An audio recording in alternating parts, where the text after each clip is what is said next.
ఎప్పటికప్పుడు తాజా వార్తలను అందిస్తున్న D6 న్యూస్కు స్వాగతం. నిన్న హైదరాబాద్లో ఉన్న ఇప్పుడు వచ్చినా నేను హైదరాబాద్ నుండి నిన్న మా జిల్లా మీటింగ్ ఉండే కేటీఆర్ గారితో పేరు చెప్పినామంటే నాకు నేను అనుకుంటాను నిజంగా తెలియదు నాకు. నేను ఎందుకు చెప్తాను సార్, ఇప్పుడే వచ్చిన నేను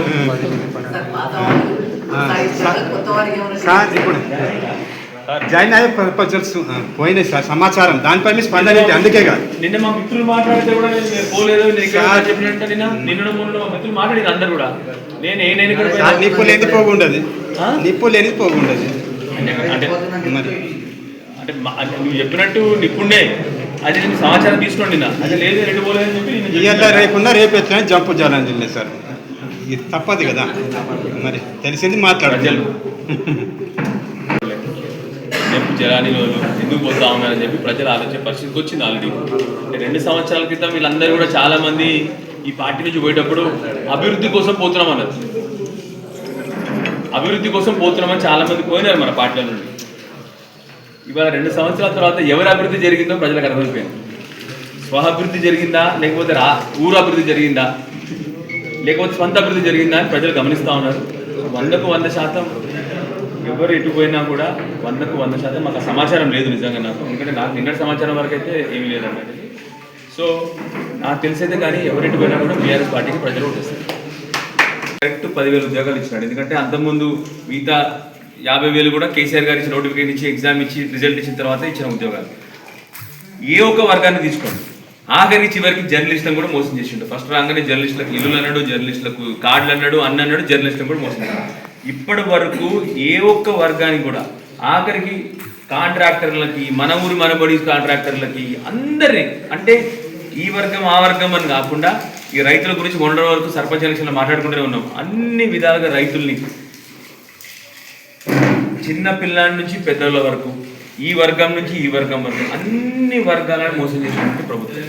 100కు 100% ప్రజల్ని కోరుతా ఉన్నాను.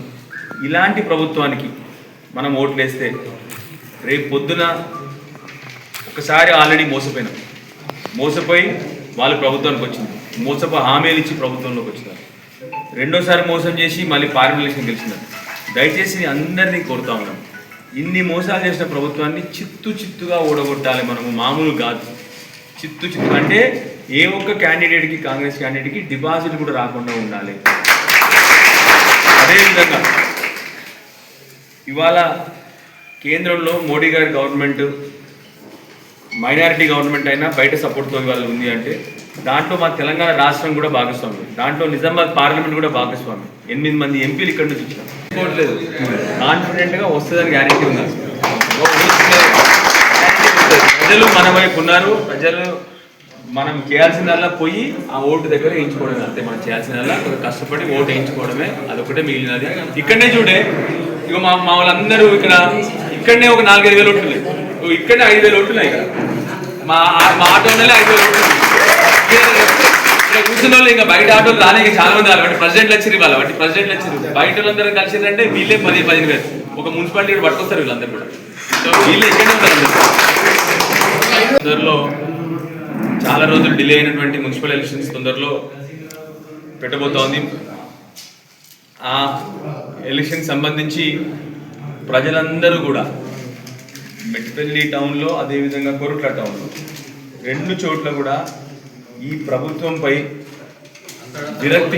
విరక్తి అంటే అసలు ఇంత దారుణ ప్రభుత్వం ఎప్పుడు చూడలేని విధానంగా ఉన్నది. కాబట్టి ఏ ఒక్క వర్గానికి కూడా ఆ రోజు 2014 వరకు కూడాను మా కొరుట్లో కాన్స్టిట్యున్సీలో అత్యధిక బీడీ కార్మికులు ఉంటారు.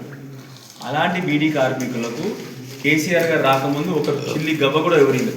అలాంటిది కేసీఆర్ గారు వచ్చిన తర్వాత మొదటి సంవత్సరంలోనే 1,000 రూపాయలు, రెండోసారి వచ్చిన తర్వాత మొదటి 3 నెలల్లోనే 2,000 చేసినారు. ఇప్పటి వరకు ఈ ప్రభుత్వం కనీసం 2,000 4,000 చేస్తామని చెప్పింది. ఇప్పటివరకు కనీసం రూపాయి కూడా పెంచలేదు ప్రభుత్వం. దానికి తోడు అందరి మహిళలకు మహాలక్ష్మి ద్వారా ఒక 2,500 ఇస్తామన్నారు, అది లేదు. పెద్ద మనుషులకు 2,000 4,000 చేస్తున్నారు, అది లేదు. కళ్యాణ లక్ష్మికి కేసీఆర్ 1,00,000 రూపాయలు ఇస్తే 1,00,000 తులం బంగారం అన్నాడు, అది లేదు. విద్యార్థులందరికీ, అమ్మాయిలందరికీ స్కూటీలు అన్నాడు, అది లేదు. విద్యా భరోసా కార్డు 5,00,000 రూపాయలు అన్నాడు, అది లేదు. ఉద్యోగస్తులకి 2,00,000 లక్షల కోట్లు గత 2 సంవత్సరాలు ఇచ్చినారు. గత 2 సంవత్సరాల్లో 2 నుంచి 3 లక్షల కోట్లు గ్రాంట్ ద్వారా ఇచ్చినారు వాళ్ళు. అదే తెలంగాణ రాష్ట్రానికి ఈ 800 ఎంపీలు చేయబట్టే మోడీ గారి గవర్నమెంట్ ఆగినా కూడాను ఇప్పటి వరకు 2 నుంచి 3 రూపాయలు కూడా ఇవ్వలేదు మన రాష్ట్రానికి. నేను చెప్పేది డెవల్యూషన్ ద్వారా వచ్చేది కాదు, అది రాజ్యాంగబద్ధంగా వచ్చే మనకి ఎట్లా వస్తుంది. మేమే ట్యాక్స్ కడుతున్నాం, మా డబ్బులు మాకు కొన్ని నెలకెళ్ళి వస్తాయి, 140 రూపాయలు మాకు వస్తాయి. ఇట్లా మేము చెప్పేది డెవల్యూషన్ కాదు, స్పెషల్ గ్రాంట్ ద్వారా ఇప్పటి వరకు ఒక్క ఫండ్ కూడా రాలేదు. దయచేసి నా కొట్ల మెట్పల్లి టౌన్ 2 టౌన్ ప్రజలందరినీ కోరుతా ఉన్నాను, యువకుల్ని కోరుతా ఉన్నాను. అన్ని వర్గాలను మోసం చేసినటువంటి 2 ప్రభుత్వాలను కూడా మీ టైం ఆసన్నమైంది. ఈ ఓటు ద్వారా వాళ్ళందరికీ కూడా బుద్ధి చెప్పాలని చెప్పేసి నాకు కొరుట్ల మెట్పల్లి కాన్స్టిట్యూషన్ కోరుతాను. అదేవిధంగా 100% నాకు తెలుసు కాంగ్రెస్ వాళ్ళు ఏదో డబ్బులు వెదజల్లి ఎన్నికలు గెలుస్తాం అనుకున్నారు, కానీ నిజానికి కాంగ్రెస్ పార్టీకి క్యాండిడేట్ కూడా లేదు. వాళ్ళందరూ అధికార బలంతోనే 2 పార్టీలు ఊగుతా ఉన్నాయి తప్ప నిజానికి చెప్పాలంటే ప్రజల మనసులో మొత్తం ఇవాళ కేసీఆర్ గారు చేసినటువంటి ఉదాహరణకి టౌన్లలో చూసుకుంటే కేసీఆర్ గారు ఇచ్చినటువంటి ఫండ్లు తప్ప ఇప్పటివరకు ₹1 ఎక్స్ట్రా పని కాదు. 2 సంవత్సరాల్లో మీ అందరు ప్రత్యక్ష సాక్షులు అసెంబ్లీలో 100 సార్లు మొక్కుకున్నారు. ఆ రోజు చివరికి కేసీఆర్ గారు ఉన్నప్పుడు చివరికి ఇచ్చిన 15 కోట్లన్నా శాంక్షన్ ఉన్నవన్నీ ఇవ్వండి అంటే అది కూడా ఇవ్వలేని దౌర్భాగ్యం ప్రభుత్వం ఇది. ఇప్పుడు దాన్నే పేరు మార్చి యూఎఫ్ఐడిసిని యూఎఫ్ఐడి అని పెట్టి ఇప్పుడు మళ్ళీ మొన్న అనౌన్స్మెంట్ చేసి అది కూడా మళ్ళీ ఇంకా ముందరకు పోలేదని. సో ప్రజల్ని మా మీడియా మిత్రుల ద్వారా మీడియా మిత్రులు కూడా కోరుతా ఉన్నాను, మీకు కూడా మోసం జరిగింది, మీకు కూడా అన్యాయం జరిగింది, అందరికీ మన ఇంట్లో వాళ్ళకి అన్యాయం జరిగింది, మన ఊరికి అన్యాయం జరిగింది, రాష్ట్రానికి అన్యాయం జరిగింది. కాబట్టి మీరందరూ కూడా బీఆర్ఎస్ క్యాండిడేట్లందరినీ సపోర్ట్ చేసి 2 చోట్ల కొరుట్ల మెట్పల్లిలో కూడా మళ్ళీ ఒకసారి మున్సిపాలిటీ కైవసం చేసుకుంటే 100% ఇవాళ మీడియా మిత్రుల ద్వారా నా కొరుట్ల మెట్పల్లి ప్రజలందరూ చెప్తా ఉన్నాను. మెట్పల్లి కొరుట్ల 2 మున్సిపాలిటీలు మళ్ళీ బీఆర్ఎస్ కైవసం చేయండి. అభివృద్ధి, అవినీతి లేని అభివృద్ధి, ల్యాండ్ దందాలు లేని అభివృద్ధి, భూదందాలు లేని అభివృద్ధి మీకు చూపెడతాను. దయచేసి మీ అందరినీ కోరుతా ఉన్నాను, కొరుట్ల మెట్పల్లి 2 చోట్ల కూడా మన అభ్యర్థులను గెలిపించి బ్రహ్మాండంగా 2 కూడా కైవసం చేసుకోండి చెప్పి అనుకుంటున్నాను. గ్రామ పంచాయతీ ఎలక్షన్ కూడా చూసినారు. మామూలుగా మనం అంటే బీఆర్ఎస్ పార్టీ అధికారంలో ఉన్నప్పుడు గ్రామ పంచాయతీ ఎలక్షన్ చేసుకున్నప్పుడు నేను కాంగ్రెస్ పార్టీ అని చెప్పుకున్న నాది కూడా లేదు. ఎవరైనా నేను ఇండిపెండెంట్ చెప్పుకున్నారు తప్ప కాంగ్రెస్ పార్టీ అని చెప్పుకున్న నాది కూడా లేదు.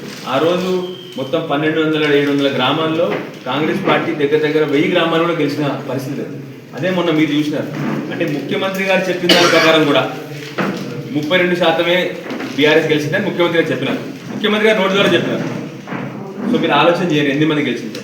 కనీసం 40-45% గ్రామాలు అధికార పార్టీని కొట్టి బీఆర్ఎస్ పార్టీ గెలిచిందంటేనే ప్రజల్లో ఆల్రెడీ తిరుగుబాటు వచ్చింది, ప్రజల్లో ఆల్రెడీ ఆలోచన వచ్చింది, ప్రజల్లో ఆల్రెడీ చైతన్యం వచ్చేసిందన్న మీరు అదేవిధంగా మున్సిపాలిటీ జరుగుతుంది. మీరు అన్నట్టు అధికార పార్టీ అన్నా కూడా 2 సంవత్సరాలు ఏమైనా చేసి ఉంటే అధికార పార్టీ కోటేస్తారు. ఆబ్వియస్లీ మేము చూసిన ప్రతిసారి అధికార పార్టీ, పోయినసారి బీఆర్ఎస్ ఉన్నప్పుడు మొత్తం రాష్ట్రంలో ఉన్న మున్సిపాలిటీ గెలిచాం మనం, రాష్ట్రంలో ఉన్న జెడ్పీ చైర్మన్లన్నీ గెలిచాం మనం, వారు జెడ్పీటీసీలు అన్నీ గెలిచాం. మన కాన్స్టిట్యూన్సీ ఉదాహరణకి అన్ని జెడ్పీటీసీలు అన్ని ముందు ఎంపీపీలు అన్ని. కానీ ఈసారి ప్రజల అనుభవంలోకి వచ్చింది 2 సంవత్సరాల్లో వీళ్ళు ఏమీ చేయలేదు, ఇంకేం చేస్తారు ఇప్పుడు 3 సంవత్సరాలు ఎలక్షన్ల కోసం కూడా వీళ్ళు మామూలుగా ఆఖరికి మున్సిపాలిటీకి ఇంకా చిరాకు పడుతూ ఉన్నారు. మన కనీసం గ్రామాల ఎలక్షన్ కోసం చీరలు ఇచ్చారు ఆఖరికి 2 ఏళ్ళ తర్వాత. వీళ్ళకి అది కూడా లేదు పాపం. ఏది ఓట్ల కోసం ఇస్తా అన్న చీరలు కూడా లేవు ఈసారి, మర్చిపోయినారంట ఆల్రెడీ. అది కూడా అంటే అది కూడా రెడీ లేవు. సో అందుకొరకే మున్సిపాలిటీలో మాత్రం తప్పకుండా వాళ్ళకి ఓటు వేసే పరిస్థితి లేదు. 100% రూలింగ్ గవర్నమెంట్ అని చెప్పి ఎవరు చూడరో వాళ్ళకి ఓట్లు వేయకూడదు.